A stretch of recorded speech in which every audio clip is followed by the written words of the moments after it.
പെച്ചിനെ നോക്കാനും പൈസ ആണോ ഇല്ലേ? നമ്മൾ പറഞ്ഞു നോക്കട്ടോ. കാക്കന്മാരെല്ലാവരും പൈസ അയക്കും കേട്ടോ. എന്നിട്ട് വീടൊക്കെ ആക്കിയിട്ട് പെച്ചിനെ ഹോസ്പിറ്റലിൽ കൊണ്ടുപോയിട്ട് ചികിത്സിക്കട്ടോ.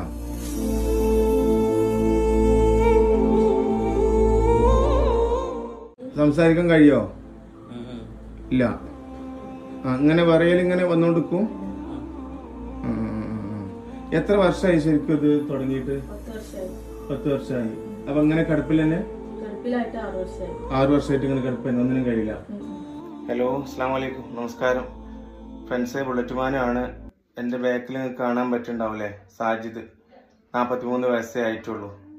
ഭാര്യയും 3 മക്കൾ അടങ്ങുന്ന കുടുംബം.